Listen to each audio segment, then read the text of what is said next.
हाय, आपके साथ मैं हूं Surabhi Sharma. India TV YouTube channel subscribe करिए, बेल आइकन दबाएं। बंगाल में इस वक्त वादों की सियासी जंग है। ममता और बीजेपी दोनों किसान, महिला के सम्मान, जातियों के स्वाभिमान और बंगाली नौजवान पर डोरे डाल रहे हैं। घोषणा पत्र में खुलकर धर्म की राजनीति हो रही है। एक मौलवी को वजीफा देने का वादा कर रहा है तो दूसरा पुजारियों को तनख्वाह देने की बात कर रहा है। राज्य में मची सियासी खलबली के बीच सबसे बड़ा सवाल, इस बार किसका मैनिफेस्टो खेला करेगा? भ्रष्टाचार खेला, भ्रष्टाचार खेला, कटमनीर खेला, कटमनीर खेला। বিজেপি পার্টি মানে ভারতীয় জঘন্য পার্টি। আমি অনেক প্রধানমন্ত্রী দেখেছি, কিন্তু এইরকম নিষ্ঠুর, এরকম নিঠুর, এরকম স্বৈরাচারী, এইরকম পুরো আমি দেখিনি। बैटल ऑफ बंगाल अब घोषणा पत्र बनाम घोषणा पत्र है। बीजेपी ने अपना घोषणा पत्र जारी किया। अमित शाह ने बंगाल को बनिए पर भरोसा रखने को कहा। दीदी ने किसानों को प्रति एकड़ 10,000 सालाना देने का भरोसा दिया। मगर जिस भ्रष्टाचार और कटमनी को बीजेपी ने अपना हथियार बनाया है, वो मामला बड़ा क्लियर है। बीजेपी ने इसके पक्ष में एक बड़ा दांव फेंका है, बेनिफिट डायरेक्ट खाते में। पैसा कहां से आएगा, इस पर अमित शाह बहुत क्लियर है और खुद को बनिया कहने से गुरेज भी नहीं करते। हम मानते हैं कि हमारी नैतिक जिम्मेदारी है और हमारा एक कर्तव्य भी है कि बंगाल की जनता की इच्छाओं को, आकांक्षाओं को हम पूरा करें और इसको आगे बढ़ाने का काम करें। इसलिए हमें सोनार बांग्ला संकल्प पत्र लेकर आज आपके सामने उपस्थित हुए हैं। मैं इसके कुछ प्रमुख बिंदु पढ़ता हूं। बहुत डिटेल इसको तैयार किया गया है, मैंने खुद उसको देखा है। कोई पत्रकार बाद में बातचीत में मुझे ऐसा न पूछे कि इसके पैसे कहां से आएंगे, क्योंकि बंगाल के बजट के 15% से ज्यादा नहीं है। आने पाई का हिसाब कर इस बनाया गया है। मैं बनिया हूं, मुझ पर भरोसा रखना। हमने जो कहा है वो सब हम कर पाए, ऐसी स्थिति में। बीजेपी के लिए बंगाल में सबसे बड़ा दांव हिंदू संस्कृति है। उसके बाद सीए पर कैबिनेट की पहली बैठक में फैसला लेने का वादा है। सोनार बांग्ला के बहाने बंगाल के गौरव पर पार्टी की नजर है। मगर कुछ मसले ऐसे हैं जिसमें दोनों की सीधी टक्कर है। किसानों को रिझाने की कोशिश सबकी है। ममता बनर्जी ने छोटे किसानों को सालाना 10,000 रुपए प्रति एकड़ देने का ऐलान किया।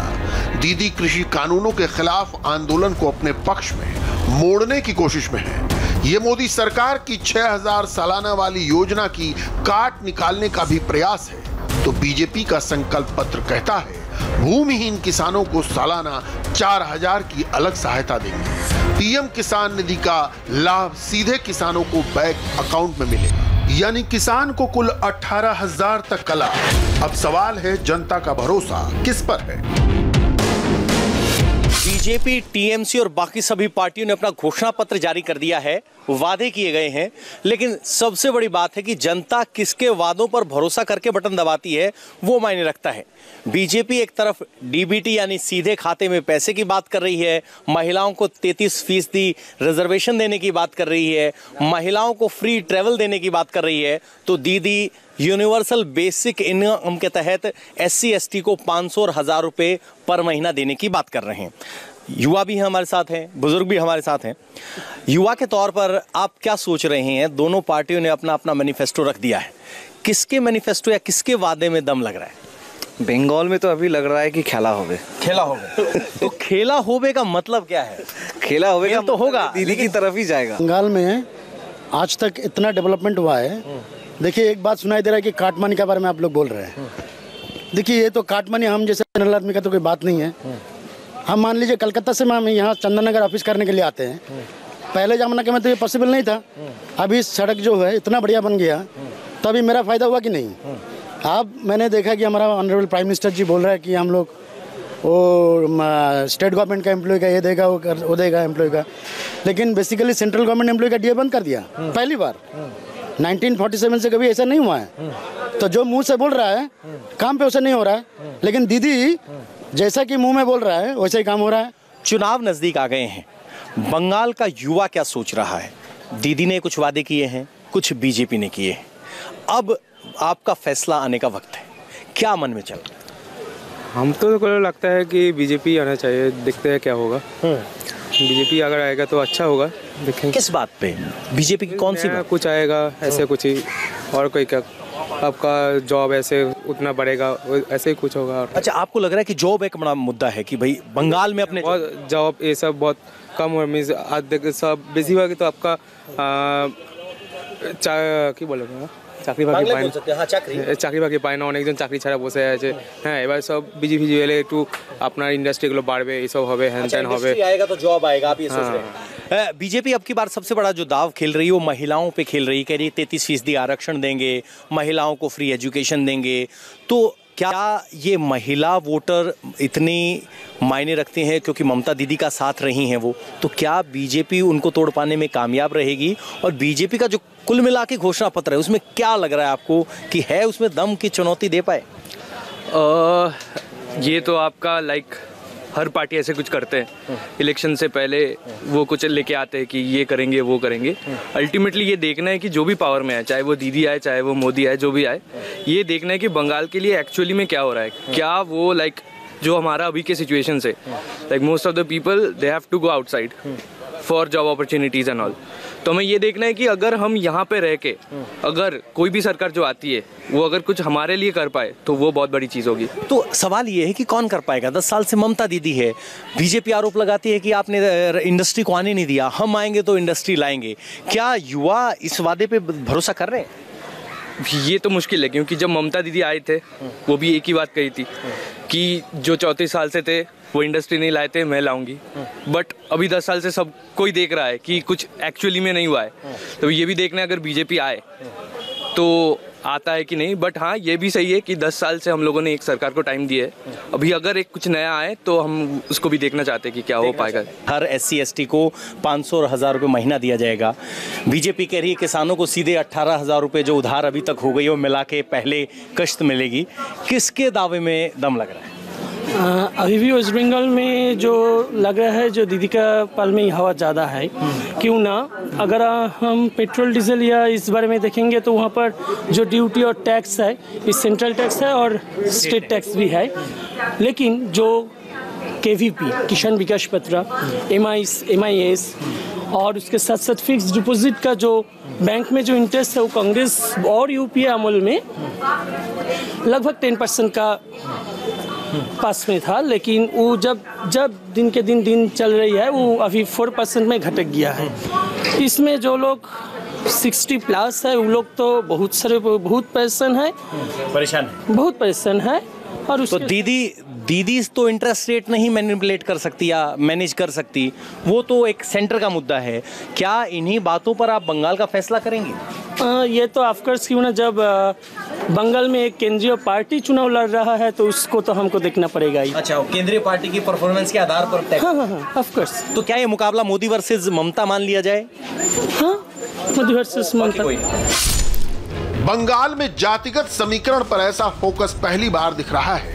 ममता बनर्जी OBC, दलित और आदिवासी परिवारों को साधने में लगी हैं। माना जा रहा है कि इस जाति कार्ड से 50 सीटों के नतीजों में उलटफेर हो सकता है। दीदी पिछड़ों और दलितों को सालाना 12,000 देने का वादा कर रही हैं। ममता ने माहिष्य, तामुल, तेली और साहा जातियों को OBC दर्जा देने के लिए टास्क फोर्स की बात कही। इन जातियों का पूर्वी मिदनापुर, हावड़ा, हुगली, दक्षिण और उत्तर 24 परगना जिलों में खासा असर है। दरअसल दीदी की नजर जंगल महल इलाके पर है, जहां भाजपा काफी मजबूत मानी जा रही है। जबकि गृह मंत्री अमित शाह ने अपने चुनावी संकल्प पत्र में कहा कि OBC आरक्षण की सूची में माहिष्य, तेली और बाकी हिंदू समुदाय को शामिल करने का काम करेंगे। माहिष्य, तामुल, साहा और नमशूद्र, इन जातियों के नाम बंगाल की राजनीति में शायद आपने पहले ना सुने हो, लेकिन ये वो 4 जातियां हैं जिनको टीएमसी या कहें कि ममता बनर्जी ने मैनिफेस्टो में वादा किया है कि ओबीसी में शामिल किया जाएगा। ये पहली बार है जब बंगाल की राजनीति में पार्टी और काडर से परे जातियों की बात हो रही है, क्योंकि 2019 के चुनाव में ओबीसी, एसटी, एससी का समर्थन बीजेपी की तरफ दिखाई दिया था और टीएमसी अब की बार इन चुनाव में इस तरह का कोई भी रिस्क नहीं लेना चाहती। इसीलिए ममता दीदी भी अब की बार के चुनाव में जातियों की बात करती हुई दिखाई दे रही हैं। इतना ही नहीं, वो अपने मंच से बार बार ऐलान करती हैं कि उनके कार्यकाल में लाखों एससी, एसटी ट्राइबल्स को कास्ट सर्टिफिकेट दिया गया। यानी जिस बंगाल में जात की बात नहीं होती थी, वहां अब जातियों को रिप्रेजेंटेशन देने की बात हो रही है। बंगाल में महिला वोटों को साधने की कोशिश सबकी है।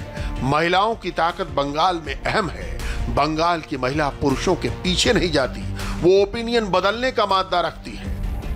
ममता के घोषणा पत्र में विधवाओं को हर महीने 1000 रुपए देने का वादा किया गया, तो भाजपा ने अपने संकल्प पत्र में कहा कि राज्य सरकार सभी नौकरियों में महिलाओं को 33% आरक्षण देगी। पब्लिक ट्रांसपोर्ट में सभी महिलाओं के लिए निःशुल्क यात्रा की व्यवस्था होगी। आइए अब जरा महिलाओं का रुख करते हैं। महिलाओं की बड़ी बात हो रही, महिला किसके साथ?